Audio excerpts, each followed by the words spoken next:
Kerala state electricity board ലിമിറ്റഡിൽ ഏതാണ്ട് 2295 ആണ് ഇലക്ട്രിക്കൽ തസ്തികയിലുള്ള അസിസ്റ്റന്റ് എഞ്ചിനീയർ പോസ്റ്റുകളും. ഇപ്പോൾ ഡിപ്ലോമ കഴിഞ്ഞവർക്ക് സബ് എഞ്ചിനീയറായിട്ട് കയറുന്നവർക്കും ഈ പറയുന്ന രീതിയിൽ സബ് എഞ്ചിനീയർ, അസിസ്റ്റന്റ് എഞ്ചിനീയർ ആ രീതിയിലേക്ക് അവർക്ക് പ്രൊമോഷൻ സാധ്യതയും കൂടുതലായിട്ടുള്ളൊരു മേഖലയാണിത്. ഇപ്പോൾ കേരള സ്റ്റേറ്റ് ഇലക്ട്രിസിറ്റി ബോർഡ് ലിമിറ്റഡിൽ ഇതിന് താഴെ പറഞ്ഞാൽ ഡിപ്ലോമ, പോളിടെക്നിക് ഡിപ്ലോമ കഴിഞ്ഞവർക്കും സാധ്യതകൾ അനന്തമാണ്. സബ് എഞ്ചിനീയർ തസ്തികയിലേക്ക് കയറാനായിട്ട് സാധിക്കും. ഞാൻ നിജാം, കരുനാഗപ്പള്ളി, കൊല്ലം ജില്ലയിൽ കരുനാഗപ്പള്ളി സ്വദേശിയാണ്. കേരള സ്റ്റേറ്റ് ഇലക്ട്രിസിറ്റി ബോർഡ് ലിമിറ്റഡിൽ അസിസ്റ്റൻറ്റ് എക്സിക്യൂട്ടീവ് തസ്തികയിൽ ജോലി ചെയ്യുകയാണ് ഞാൻ. കേരള സ്റ്റേറ്റ് ഇലക്ട്രിസിറ്റി ബോർഡ് ലിമിറ്റഡിലേക്ക് അസിസ്റ്റൻറ്റ് എഞ്ചിനീയർ തസ്തികയിലേക്ക് പുതിയൊരു നോട്ടിഫിക്കേഷൻ വരികയാണ്. അതിലേക്ക് ചില കാര്യങ്ങൾ പറയുന്നതിന് വേണ്ടിയാണ് ഞാനിപ്പോൾ നിങ്ങളിലേക്ക് വന്നിരിക്കുന്നത്. KSEBിയിലെ ജോലി എന്ന് പറഞ്ഞത് ഞാൻ ആഗ്രഹിച്ചിരുന്ന ഒരു ജോലിയാണ്. അവിടെ ടെക്നിക്കൽ സൈഡിലെ ജോലി സാധ്യതകൾ മനസ്സിലാക്കിയാണ് ഞാൻ ഇതിലേക്ക് വരുന്നത്. അപ്പോൾ കേരള സ്റ്റേറ്റ് ഇലക്ട്രിസിറ്റി ബോർഡ് ലിമിറ്റഡിലെ അനന്തമായ സാധ്യതകൾ, ഏതാണ്ട് കേരളത്തിലെ ഒരു ഏറ്റവും വലിയ ഒരു പബ്ലിക് സെക്ടർ യൂണിറ്റുകളിൽപ്പെട്ട ഒരു സ്ഥാപനമാണ് Kerala state electricity board limited. അതിലെ അനന്തമായ സാധ്യതകളെ പറ്റി മനസ്സിലാക്കിയാണ് ഞാൻ യഥാർത്ഥത്തിൽ KSEBിയിലേക്ക് വരാൻ ആഗ്രഹിച്ചത്. അത് പറഞ്ഞാൽ ഒരു അസിസ്റ്റൻറ്റ് എഞ്ചിനീയർ തസ്തികയിൽ കയറുന്ന PSCയിൽ മുഖാന്തരം കയറുന്ന ഒരു വ്യക്തിക്ക് അതിൻ്റെ ഏറ്റവും ഉയർന്ന പോസ്റ്റായ ചീഫ് എഞ്ചിനീയർ തസ്തിക വരെ ഉള്ള സാധ്യത അതിനകത്തുണ്ട്. അപ്പോൾ വളരെ അനന്തമായ സാധ്യതയാണ്. അതായത് അതിൻ്റെ 3 സെക്ടറുകളാണ് അതിനകത്തുള്ളത്. ഡിസ്ട്രിബ്യൂഷൻ മേഖലയുണ്ട്, ട്രാൻസ്മിഷൻ, ജനറേഷൻ. അപ്പോൾ അത് നമ്മുടെ ജനറേറ്റിംഗ് സ്റ്റേഷനുകളിലായാലും അതിൻ്റെ അതുപോലെ തന്നെ നമ്മുടെ പ്രസരണ മേഖലയായ ട്രാൻസ്മിഷനിലായാലും ജനങ്ങളിലേക്ക് ഇപ്പോൾ നിലവിൽ ഏതാണ്ട് 1,39,00,000 കൺസ്യൂമേഴ്സ്, അതായത് കേരളത്തിലെ നിലവിലുള്ള ഏതാണ്ട് 99% വൈദ്യുത ഉപഭോക്താക്കൾക്കും വൈദ്യുതി നൽകുന്നത് കേരള സ്റ്റേറ്റ് ഇലക്ട്രിസിറ്റി ബോർഡ് ലിമിറ്റഡാണ്. അതിലെ ആ സാധ്യത മനസ്സിലാക്കിയാണ് ഞാൻ ഇതിലേക്ക് എത്തുന്നത്. കേരള സ്റ്റേറ്റ് ഇലക്ട്രിസിറ്റി ബോർഡ് ലിമിറ്റഡിൽ ഏതാണ്ട് 2295 ആണ് ഇലക്ട്രിക്കൽ തസ്തികയിലുള്ള അസിസ്റ്റൻറ്റ് എഞ്ചിനീയർ പോസ്റ്റുകളും ഏതാണ്ട് 330 സിവിൽ ബ്രാഞ്ചിൽ വരുന്ന തസ്തികയിൽപ്പെട്ട വേക്കൻസികളും അസിസ്റ്റൻറ്റ് എഞ്ചിനീയർ എന്ന രീതിയിലുണ്ട്. അപ്പോൾ അത് നമുക്ക് സിവിൽ വിങ്ങിലാണെങ്കിൽ നമ്മുടെ കൺസ്ട്രക്ഷൻ മേഖലകളിലേക്കുള്ള, അതായത് നമ്മുടെ ജനറേഷൻ ആയാലും അതുപോലെ നമ്മുടെ ജനറേഷൻ, നമ്മുടെ ഒരു നിലയം ത്തിൻ്റെ കൺസ്ട്രക്ഷൻ തൊട്ടുള്ള പല മേഖലകളിലും അവർക്ക് സാധ്യതയുണ്ട്. എന്നാൽ അത് കഴിഞ്ഞിട്ട് പിന്നെ ഇലക്ട്രിക്കൽ മേഖലയിലാണ് കൂടുതൽ ഇതിനകത്ത് സാധ്യതകളുള്ളത്. ഇലക്ട്രിക്കൽ മേഖലയിലുള്ള വൈദ്യുതി ഉൽപ്പാദിപ്പിക്കുന്ന ഒരു പവർ ഹൗസിൻ്റെ കൺസ്ട്രക്ഷൻ മുതൽ ഒരു ജനറേറ്റിംഗ് സ്റ്റേഷനിലെ ആ ടെക്നിക്കൽ സൈഡിലുള്ള ഒരുപാട് കാര്യങ്ങൾ നമുക്ക് അതിനകത്ത് മനസ്സിലാക്കാനും അതിലേക്ക് ആഴത്തിലേക്ക് ഇറങ്ങാനുമുള്ള സാധ്യത ഒരു ജനറേറ്റിംഗ് സ്റ്റേഷനുണ്ട്. അത് കഴിഞ്ഞാൽ ഇതിൻ്റെ രണ്ടാമത്തെ വിഭാഗമായ പ്രസരണ വിഭാഗം എന്ന് പറയുന്ന മേഖലയിലായാലും നമുക്ക് നമ്മുടെ നാട്ടിലൊക്കെ നമ്മൾ കാണുന്ന നല്ല ടവർ കൺസ്ട്രക്ഷൻ കാണാറുണ്ട്. ട്രാൻസ്മിഷൻ ലൈനുകൾ 66 kV മുതൽ 400 kV വരെയുള്ള ലൈനുകൾ ഇന്ന് കേരളത്തിലുണ്ട്. അതിലേക്കുള്ള ലൈനിൻ്റെ കൺസ്ട്രക്ഷനുകളായാലും തുടർന്ന് നമ്മുടെ പിന്നീട് അടുത്ത ഡിസ്ട്രിബ്യൂഷൻ, നമ്മുടെ വീടുകളിലേക്ക് വൈദ്യുതി എത്തിക്കുന്ന ഭാഗത്തേക്കുള്ള വർക്കുകളായാലും ഒരുപാട് നമുക്ക് ടെക്നിക്കലി നമുക്ക് നല്ല ധാരണകൾ ഉണ്ടാക്കാൻ സാധ്യതയുള്ള ഒരു ഇതാണ്. നമ്മൾ പഠിച്ച നമ്മുടെ ഇതിനെ നമുക്ക് നല്ല എൻജോയ് ചെയ്ത് ജോലി ചെയ്യാൻ പറ്റുന്ന ഒരു മേഖലയാണ് Kerala state electricity board limited എന്ന് പറയുന്നത്. അപ്പോൾ അതിൻ്റെ സാധ്യതകൾ മനസ്സിലാക്കാനും നമ്മൾ പഠിച്ച കാര്യങ്ങളെ നമുക്ക് ആഴത്തിലേക്ക് മനസ്സിലാക്കി പോകാനുമുള്ള ഒരു നല്ല അനന്തമായ സാധ്യതയുള്ള ഒരു സ്ഥാപനമാണ് Kerala state electricity board limited.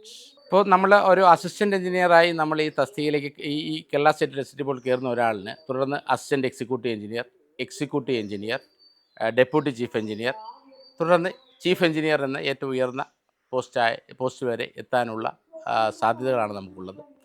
അതിൽ നമ്മുടെ ആ ഒരു സാധ്യതകളെ നമ്മൾ മനസ്സിലാക്കിക്കൊണ്ട് നമ്മുടെ എല്ലാവിധ, ഇപ്പോൾ നമുക്ക് തന്നെ കേരളത്തിൽ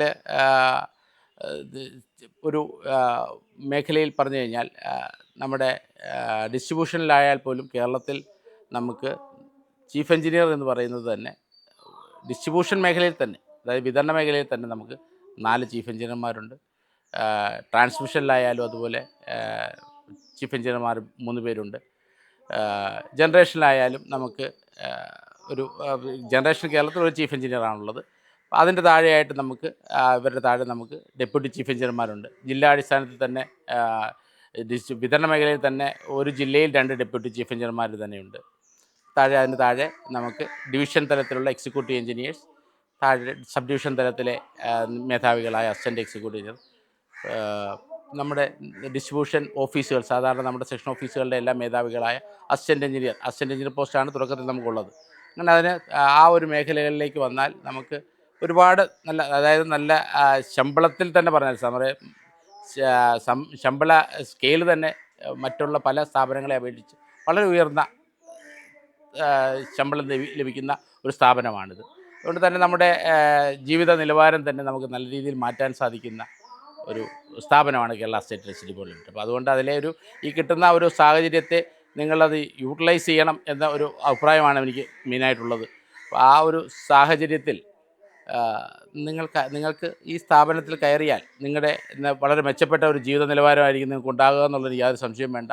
നിങ്ങളുടെ സമൂഹത്തിൽ നിങ്ങൾക്കുണ്ടാകുന്ന വില എന്ന് പറയുന്നത് വളരെ വളരെ ഉയർന്നതാണ്. നമ്മൾക്ക് കിട്ടിയ അറിവിനെ നമുക്ക് ജനങ്ങളിലേക്ക് നല്ല രീതിയിൽ എത്തിക്കാൻ സാധിക്കുന്ന ഒരു മേഖലയാണ് കേരള സ്റ്റേറ്റ് ഇലക്ട്രിസിറ്റി ബോർഡ് ലിമിറ്റഡിലെ ഈ ടെക്നിക്കൽ വിഭാഗത്തിലെ ഈ ജോലി എന്നാണ് എനിക്ക് പറയാനുള്ളത്. അതുകൊണ്ട് ഈ വരുന്ന നോട്ടിഫിക്കേഷനിൽ നിങ്ങളത് പരമാവധി ഉപയോഗിക്കാൻ ശ്രമിക്കണം എന്നാണ് എനിക്ക് നിങ്ങളോട് പറയാനുള്ളത്. ഇപ്പോൾ കേരള സ്റ്റേറ്റ് ഇലക്ട്രിസിറ്റി ബോർഡ് ലിമിറ്റഡിൽ ഇതിന് താഴെ പറഞ്ഞാൽ പോളിടെക്നിക് ഡിപ്ലോമ കഴിഞ്ഞവർക്കും സാധ്യതകൾ അനന്തമാണ്. സബ് എഞ്ചിനീയർ തസ്തികയിലേക്ക് കയറാനായിട്ട് സാധിക്കും. ITIയിലുള്ളവർക്കായാലും നമുക്ക് ഇതിനകത്ത് ഫീൽഡ് ITI ടെക്നിക്കലായിട്ട് കഴിയുന്നവർക്ക് തന്നെ ഇനിയിപ്പോൾ നിലവിലെ പുതിയ സെൻട്രൽ ഇലക്ട്രിസിറ്റി അതോറിറ്റിയുടെ നിയമപ്രകാരം ഒരു ലൈൻമാനായിട്ട് തസ്തികയിൽ കയറണമെങ്കിൽ മിനിമം ITI വേണം എന്നുള്ളതാണ് പുതിയ നിയമം. അപ്പോൾ അതനുസരിച്ചിട്ട് ഇലക്ട്രിക്കൽ ITIയിലുള്ള ആളുകൾ തൊട്ട് പറഞ്ഞാൽ BTech വരെയുള്ളവർക്ക് അനന്തമായ സാധ്യതയുള്ള ഒരു സ്ഥാപനമാണ് Kerala state electricity board limited. അപ്പോൾ അത് നമുക്ക് ആദ്യം നിങ്ങൾക്ക് തോന്നാം, നമ്മൾ ടെക്നിക്കൽ ആയിട്ട് പഠിച്ചവർക്ക് PSCയിൽ പോകുമ്പോൾ ടെസ്റ്റ് എഴുതുന്ന സമയത്ത് കുറച്ച് ടഫായിട്ട് ആദ്യമൊക്കെ തോന്നിയേക്കാം. പക്ഷേ നമ്മൾ പഠിച്ചതിൽ നിന്ന് തന്നെയാണ്, ടെക്നിക്കലി നമ്മൾ പഠിച്ചിട്ടുള്ള അതിൽ നിന്ന് തന്നെയാണ് നമുക്ക് കൂടുതലും ഇതിനകത്ത് ചോദ്യങ്ങളൊക്കെ വരുന്നത്. അപ്പോൾ അത് നിങ്ങൾ അതിനെ മനസ്സിലാക്കി നമ്മൾ പഠിച്ച കാര്യങ്ങളെ തന്നെ നമുക്ക് വീണ്ടും ഒന്നുകൂടെ ഒന്ന് റിവിഷൻ നടത്തിയാൽ സുഖമായിട്ട് നിങ്ങൾക്ക് ഈ ജോലിയിലേക്ക് പ്രവേശിക്കാൻ സാധിക്കും.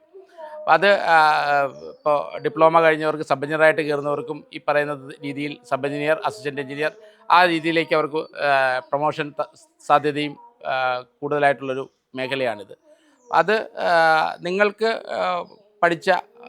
നിങ്ങൾ പഠിച്ച ടെക്നിക്കൽ നോളജിനെ മാത്രം വെച്ചുകൊണ്ട് തന്നെ നിങ്ങൾക്ക് ഈ ടെസ്റ്റിനെ അഭിമുഖീകരിക്കാൻ സാധിക്കും. അത് ഒന്ന് റിവൈസ് ചെയ്ത് സുഖമായി ഈ ജോലിയിൽ പ്രവേശിക്കാൻ സാധിക്കും. ജോലിയിൽ കയറിയാൽ നിങ്ങൾക്ക് മറ്റ് സ്ഥാപനങ്ങളിൽ നിന്ന് ലഭിക്കുന്നതിനേക്കാൾ നല്ല ഉയർന്ന ഒരു സാലറി പാക്കേജ് ഈ സ്ഥാപനത്തിലുണ്ട് എന്നുള്ളതാണ് ഇതിൻ്റെ ഏറ്റവും വലിയ നമുക്ക് അട്രാക്റ്റീവായിട്ടുള്ളൊരു കാര്യം. അതുകൊണ്ട് അത് മനസ്സിലാക്കുക. ആദ്യം ഒന്ന് ശ്രമിച്ചാൽ മതി, സുഖമായി നിങ്ങൾക്കിത് കിട്ടും. ഈ ഒരു സാധ്യത മനസ്സിലാക്കി നിങ്ങൾ ഈ ജോലിയിലേക്ക് വരണം എന്നാണ് എൻ്റെ ആഗ്രഹം. കേരള സ്റ്റേറ്റ് ഇലക്ട്രിസിറ്റി ബോർഡ് ലിമിറ്റഡിൻ്റെ ഭാവി വാഗ്ദാനങ്ങളാകാൻ നമ്മുടെ ഇവിടുന്ന് പഠിച്ചിറങ്ങുന്ന ഓരോ എഞ്ചിനീയറിംഗ് കാറ്റഗറിയിൽ പഠിച്ചിറങ്ങുന്ന ഓരോ ആളുകൾക്കും സാധിക്കട്ടെ. അവർക്ക് അതിനുള്ള ശേഷി ഉണ്ടാവട്ടെ. കേരള സ്റ്റേറ്റ് ഇലക്ട്രിസിറ്റി ബോർഡ് ലിമിറ്റഡിൻ്റെ ഭാവി വാഗ്ദാനങ്ങളായി ഈ പഠിച്ചിറങ്ങുന്ന ഓരോരുത്തർക്കും കഴിയട്ടെ എന്നും അവർ ഈ സ്ഥാപനത്തെ ഇന്ത്യയിലെ നമ്പർ 1 സ്ഥാപനമാക്കി മാറ്റാൻ, ഏറ്റവും നല്ല ഇലക്ട്രിസിറ്റി യൂട്ടിലിറ്റി, കേരളത്തിൻ്റെ ഊർജ്ജം എന്ന് നമ്മളിപ്പോൾ പറയുന്ന കേരള സ്റ്റേറ്റ് ഇലക്ട്രിസിറ്റി ബോർഡ് ലിമിറ്റഡിനെയാണ്. ആ സ്ഥാപനത്തിൻ്റെ ഊർജ്ജമാകാൻ നമുക്ക് ഈ പറഞ്ഞ് പാസ്സായി ഇറങ്ങുന്ന ഓരോരുത്തർക്കും സാധിക്കട്ടെ എന്ന് ആശംസിക്കുന്നു. എല്ലാവർക്കും നല്ലത് വരട്ടെ. എല്ലാവരും നന്നായി ശ്രമിക്കുക. കേരള സ്റ്റേറ്റ് ഇലക്ട്രിസിറ്റി ബോർഡ് ലിമിറ്റഡിലേക്ക് നിങ്ങളെ ഓരോരുത്തരെയും ഞാൻ സ്വാഗതം ചെയ്യുക.